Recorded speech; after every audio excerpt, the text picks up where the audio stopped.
Welcome to the Health Coach Nation podcast.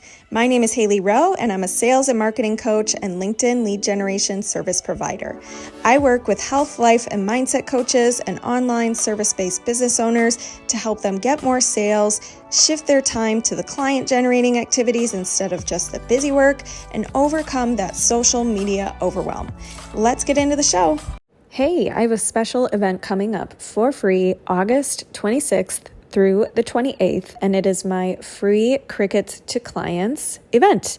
We're going to be covering the freebie funnel formula to help you attract more leads on a daily basis, how to create a freebie that your audience actually wants instead of something where you feel like it's crickets when you post about it, and how do you go about nurturing those leads into turning into clients. So if you want to join this free event, go to haileyrowe.com/live event, all one word.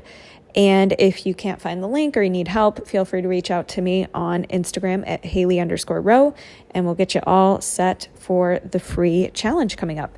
See you then. Today, I am here live with Federica, and she is going to share more about her and her background, but she is a super cool client I've gotten to work with. And she is all the way in Italy, but during our time together, she was actually in Sri Lanka. So we were coaching very far abroad. Yeah. And that's one of the cool things about coaching is you can have clients all over the world. But Federica surfs. She's a life coach. She is somebody who's very passionate about somatic types of coaching, which we'll talk a little bit more about. And she also is an amazing photographer. She has taken pictures for amazing brands like Giorgio Armani. And Federica, why don't you just share who you are, what you do, all the things in your coaching background? Yeah, sure. So thank you a lot for your presentation. I mean, you were the one reminding me that I am a badass. I was also a badass photographer.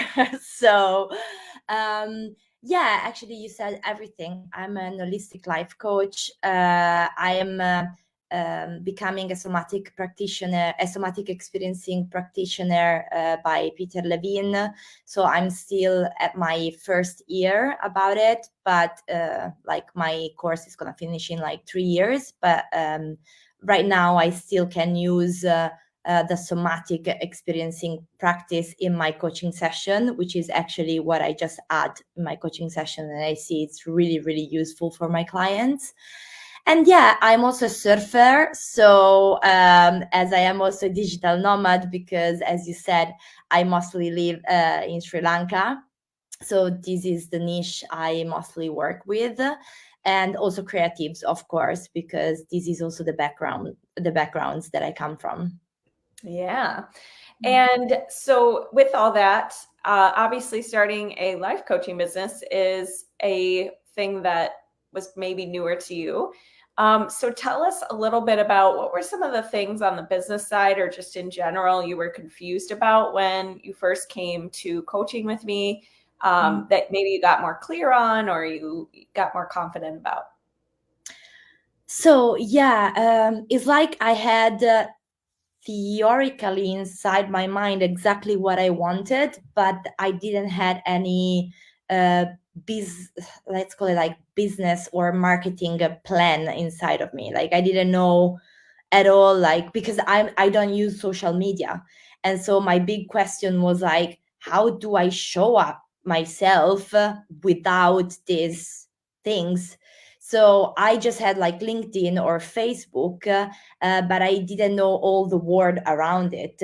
And then I was a little bit unclear on the price I should sell my coaching.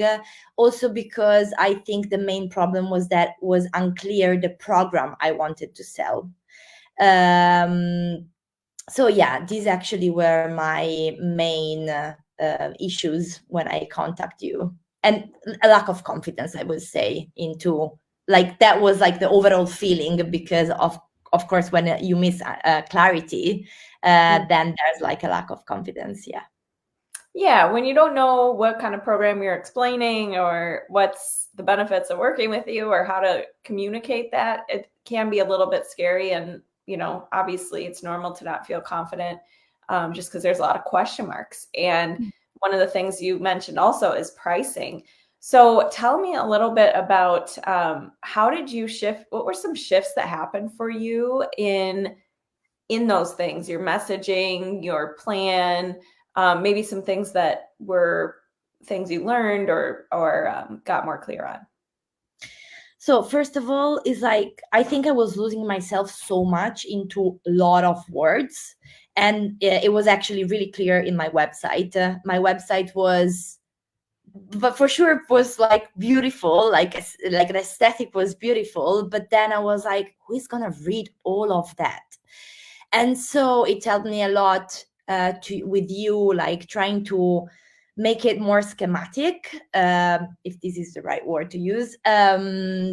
But yeah, and like while I was like we were fixing the website part, I also realized exactly what could be my program. So when we built up the program together, I think in that moment I gained a lot of confidence, because then when we were talking about the pricing, I felt that my price was absolutely right for what I was giving to my client.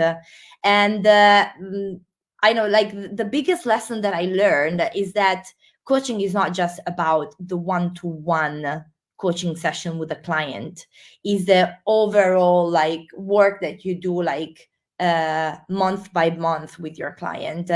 And so also now my coaching sessions are changed in a way that I'm even more present during the week. Like we have like the one-to-one coaching session, but during the week I'm always present for like my like the self-care routine that I'm giving, or like if they have some doubts around the stress. So it's like, yeah, it's like I understood I am the best friend of my clients, and um, yeah, I changed like completely my perspective about it. So yeah, these are the best things Yeah, I happen. think you raised the what differentiators in your program. I think you raised the structure of your program. So it wasn't just, oh, I'm just selling sessions for dollars. It became a true transformational journey. And I think one of the other things you mentioned is the copy on your website. Like that's a big thing a lot of people struggle with, is how do I clearly articulate what I do and how I do it? And I think we've gotten a lot more clear on that. So tell me a little bit about what did you like most about coaching and having support with all this kind of stuff?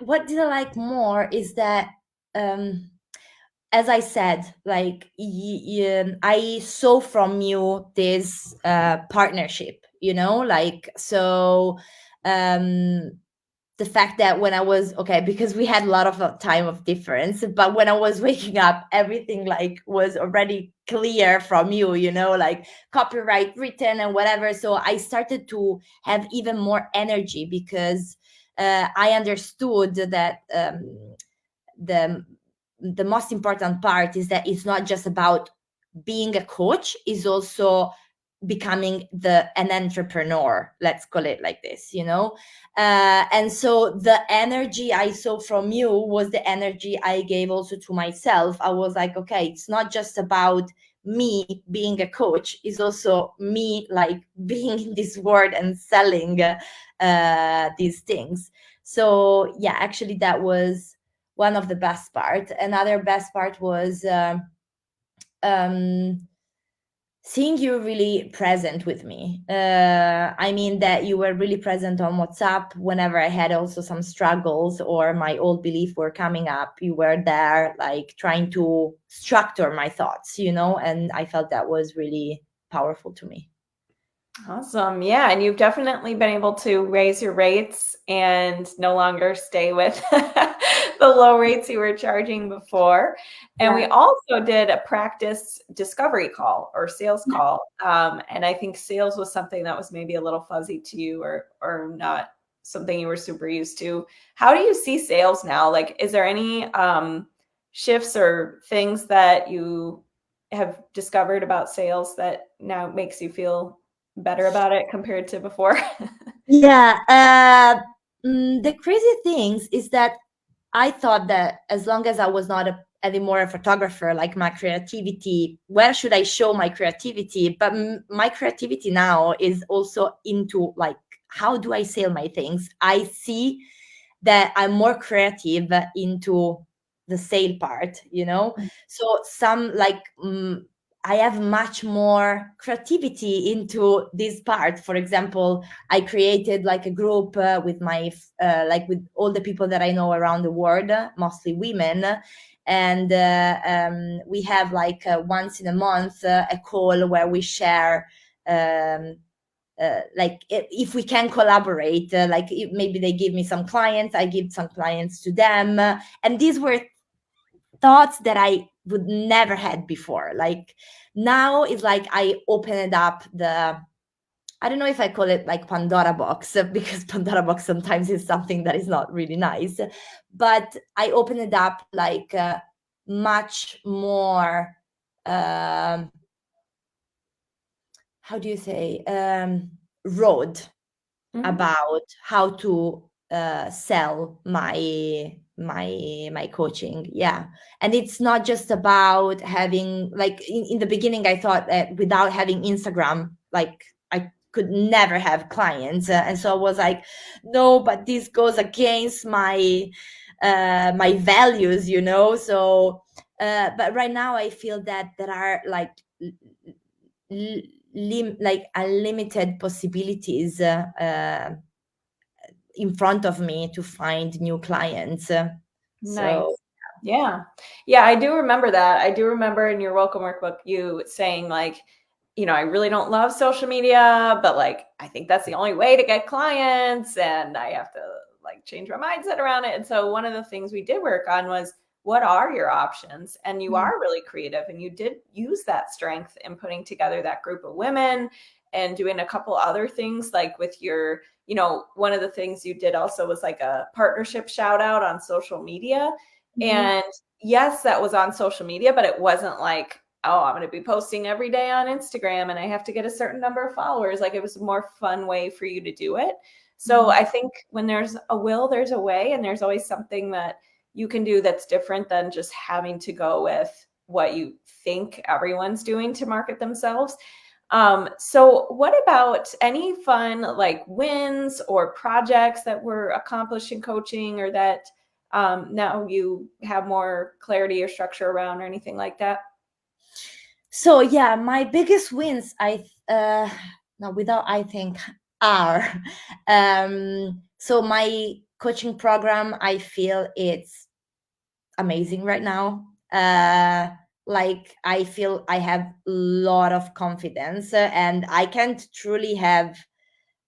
wait to have even more clients. But it's not just about money. It's because I feel there's like something really transformational, as you were saying, and I feel that like my creativity is coming up. So every day I have new ideas, and so this is really stimulating to me. Other wins that I have is like, so I have 5 upcoming new customers. So 5 5 new call next week.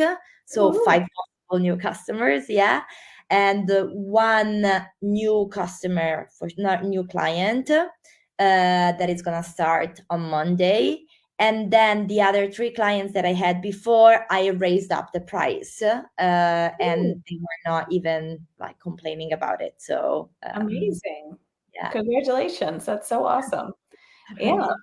All right. Anything else you want to share to maybe somebody who's like new and they feel overwhelmed and they're contemplating like, should I get a coach or what should I do? Any advice you'd want to share with them? One big advice that I want to share is that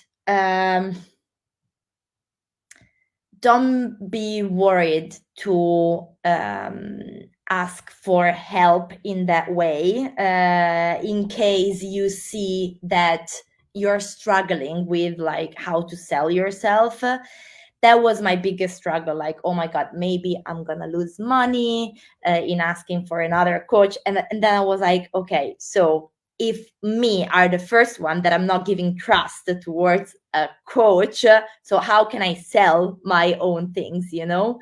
And so like my biggest advice is just like, don't feel even shame if you don't find a way to find your own clients. Sometimes we really need guidance about it because they teach us how to be a coach, but we miss the business part, which is a completely other things. So yeah, like that's my biggest advice, I think. Yeah, no, I think that's great advice. So thank you so much for being here. Where can everybody find you and check you out? So on my website, which is www.meetthetrueyou.com. And you have all my contacts there. Of course, I said I don't have social media. They can find me on LinkedIn. I have this social media, with my name and surname, which is Federica Lazza. And yeah, that's it. Amazing. And her website is so beautiful. Her accent is so beautiful. She's so beautiful. So enjoy this episode. And thanks so much for being here. Thank you so much. Thanks so much for listening to this podcast. And if it's really helpful for you, I'd really appreciate if you share it and or leave a written podcast review. This tells the podcast sites that our show is useful and it will be promoted to more people that way. Thanks again.